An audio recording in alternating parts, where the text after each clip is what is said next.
Assalamualaikum warahmatullahi wabarakatuh. Perkenalkan, saya Elvira Kurlina, NIM 202410101009 dari kelas Jaringan Komputer C. Di sini saya akan menjawab soal-soal dari praktikum jaringan komputer. Di sini terdapat 3 soal, yaitu yang pertama adalah menganalisis serta memberi alasan dan kesimpulan terkait daerah masing-masing collision domain dan broadcast domain. Dan yang kedua adalah menentukan jenis topologi serta kelebihan dan kelemahan. Dan yang ketiga adalah faktor yang diperhatikan dalam pemilihan topologi. Langsung saja ke soal yang pertama, yaitu menganalisis collision domain dan broadcast domain serta memberi alasan dan kesimpulan. Untuk yang pertama, saya akan menganalisis collision domain-nya. Seperti yang telah dijelaskan bahwa pengertian dari collision domain ini adalah tabrakan data yang terjadi karena pengiriman paket data pada waktu yang sama dalam satu segmen. Dan untuk menganalisis collision domain terdapat 3 karakteristik.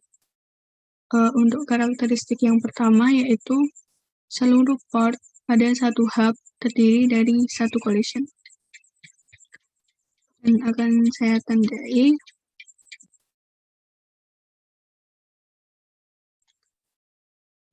Saya tandai dengan warna merah. Seluruh port pada satu hub terdiri dari satu collision. Ini adalah hub, jadi ini adalah satu collision. Begitu juga dengan yang sebelah sini, ini adalah satu collision. Dan untuk karakteristik yang kedua yaitu setiap port pada switch terdiri dari satu collision. Ini adalah switch dan ini adalah satu collision. Ini satu collision. Ini satu collision. Begitu juga dengan yang sebelah sini.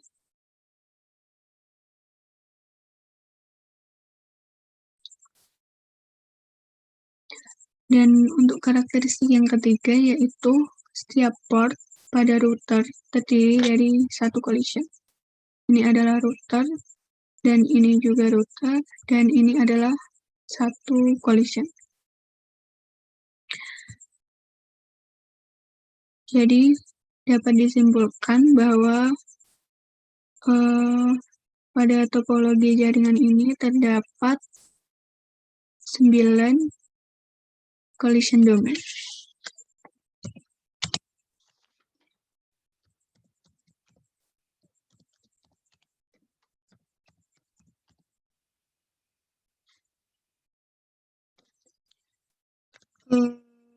Yang kedua, saya akan menganalisis broadcast domain.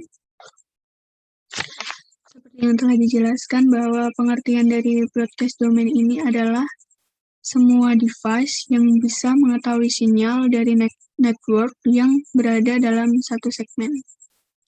Dan untuk menganalisis broadcast domain ini terdapat 3 karakteristik. Untuk karakteristik yang pertama yaitu seluruh port pada satu hub terdiri dari satu broadcast domain. Untuk broadcast domain saya tandai dengan warna biru. Ini adalah hub dan seluruh port pada satu hub ini terdiri dari satu broadcast domain.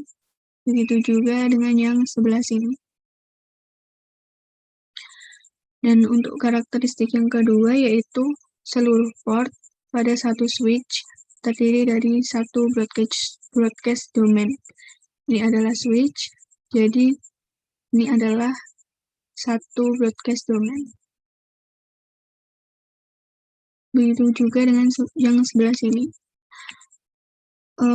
Pada gambar topologi jaringan ini, hub dan switch-nya ini terhubung, dan fungsi dari hub sendiri ini adalah untuk meneruskan data ke switch. Jadi untuk broadcast domain-nya ini dapat dihitung satu broadcast domain. Begitu juga dengan yang sebelah sini. Ini adalah satu broadcast domain. Dan untuk karakteristik yang ketiga yaitu tiap port pada router terdiri dari satu broadcast domain. Ini adalah satu broadcast domain. Kemudian dapat disimpulkan bahwa pada topologi ini terdapat 3 broadcast domain.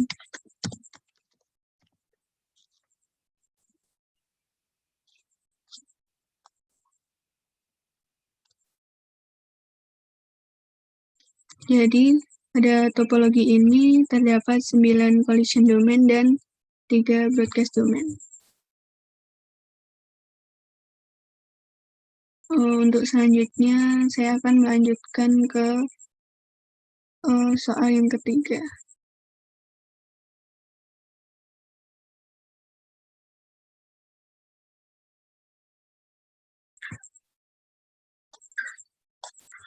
Untuk soal yang kedua, yaitu menentukan jenis topologi serta kelebihan dan kelemahan. Jadi, di sini terdapat jenis topologi star. Kenapa dikatakan topologi star? Karena seperti yang kita tahu bahwa pengertian dari topologi star adalah topologi yang menggunakan hub atau switch untuk menghubungkan satu komputer ke komputer lainnya. Dan pada gambar ini, pada gambar topologi jaringan ini, seluruh komputer atau PC ini terhubung dengan sebuah perangkat pusat yaitu hub. Jadi ini terhubung dengan sebuah perangkat pusat yaitu hub. Begitu juga dengan yang sebelah sini. Jadi ini bisa dikatakan sebagai topologi star. Untuk soal selanjutnya yaitu kelebihan dan kelemahan dari topologi star. Untuk kelebihan dari topologi star, yang pertama adalah performa. Paket data tidak perlu berjalan melalui simpul-simpul yang tidak diperlukan. Yang kedua adalah isolasi. Tiap piranti terisolasi dengan link dirinya sendiri. Yang ketiga adalah sentralisasi. Jaringan dapat dengan mudah diperluas atau ditingkatkan jumlahnya dengan hanya menambahkan kapasitas dari simpul hub. Yang keempat adalah sederhana, mudah diimplementasikan. Yang kelima adalah mudah dikembangkan. Yang keenam, dapat menambah jumlah user dengan cepat. Yang ketujuh, tingkat keamanan termasuk tinggi.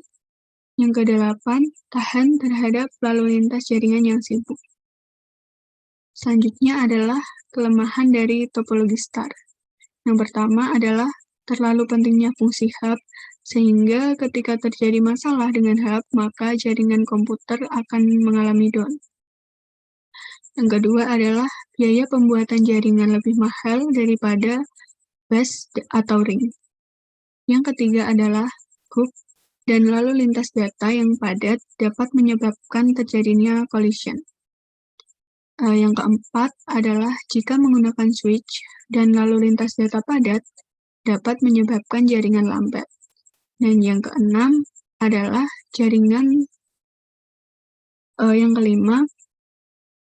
yang kelima adalah jaringan tergantung pada terminal pusat. Untuk soal selanjutnya adalah faktor yang perlu diperhatikan dalam pemilihan topologi. Yang pertama adalah faktor biaya. Perlu dirancang topologi yang efisien dan sesuai dengan kebutuhan suatu organisasi. Dan yang kedua adalah faktor kecepatan. Sejauh mana kecepatan yang dibutuhkan oleh sistem. Faktor yang ketiga yaitu faktor lingkungan. Banyak faktor dari lingkungan yang akan mempengaruhi jenis topologi, dapat berupa kondisi fisik yang ada seperti listrik, lokasi, letak, dan keterjangkauan. Dan faktor yang keempat yaitu ukuran. Sampai seberapa besar ukuran jaringan. Dan yang kelima adalah faktor konektivitas. Suatu jaringan dapat tersambung dengan jaringan yang lain, serta dapat diakses dari berbagai lokasi yang ada. Nah, demikian, topologi yang dipilih hendaklah dapat digabung dengan topologi yang lain, serta dapat mengakses suatu data dari berbagai lokasi. Sekian penjelasan dari ketiga soal tersebut, dan kurang lebihnya saya mohon maaf. Wassalamualaikum warahmatullahi wabarakatuh.